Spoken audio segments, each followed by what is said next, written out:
Welcome to Humanities 102. I'm Professor Kine, and in this video by Justine Baltessen, hey thanks Justine, we'll talk about how to create a research question.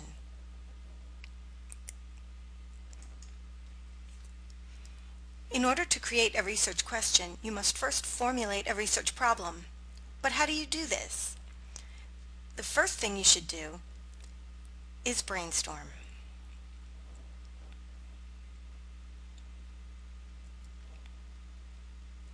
You can identify a broad field or range of topics. Try to identify what's interesting to you, what fascinates you. Really think about this. It may be something you're focusing on for an entire semester, and therefore you'll want to pick a topic that you'll enjoy. You can review literature in your field. You can go on the internet, check your library online, look in newspapers, or read books.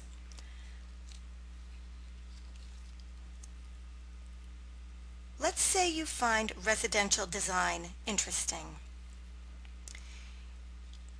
You can go on to step 2 then, which would be to dissect this broad field that you've selected. Break down your topic into sub-areas. Again, you should select what's interesting to you.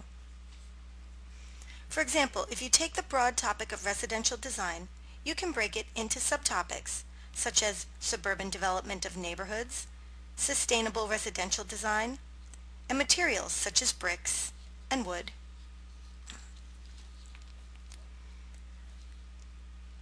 Let's say you decide that sustainable residential design is very interesting. You've now identified a topic, so you can develop your research problem by looking at the 4 P's. This will help you raise questions.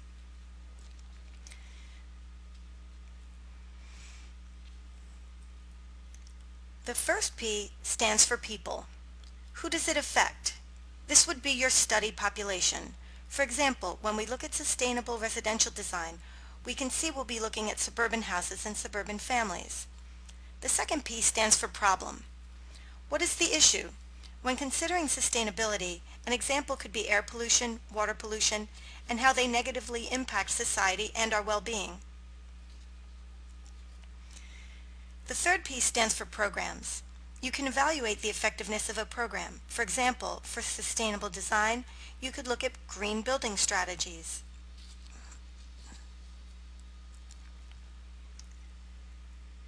The fourth P stands for phenomenon. Look at the existence of irregularities or shifts. For example, we could look at the increasing norm of sustainable buildings and building practices.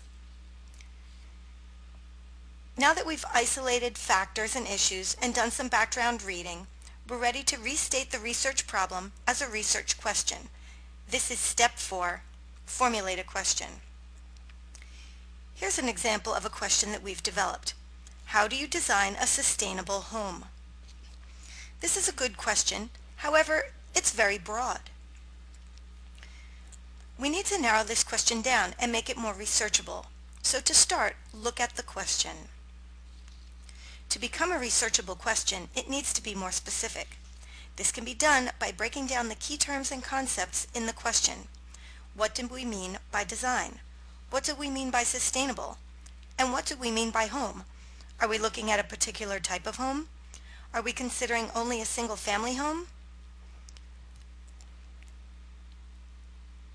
Evaluate the terms. Breaking them down will help make the question one that we can actually answer by making the question more specific.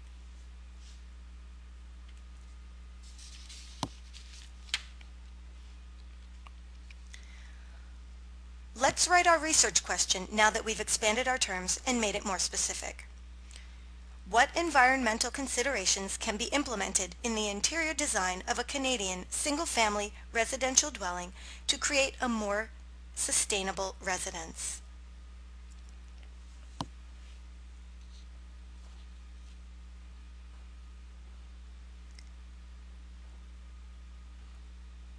This question can also be reworded.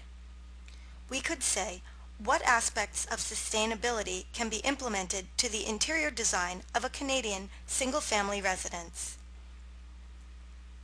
Both of these questions work very well and are researchable. So thanks again to Justine Baltessen for her whiteboard expertise, her excellent explanation, and for sharing this awesome video.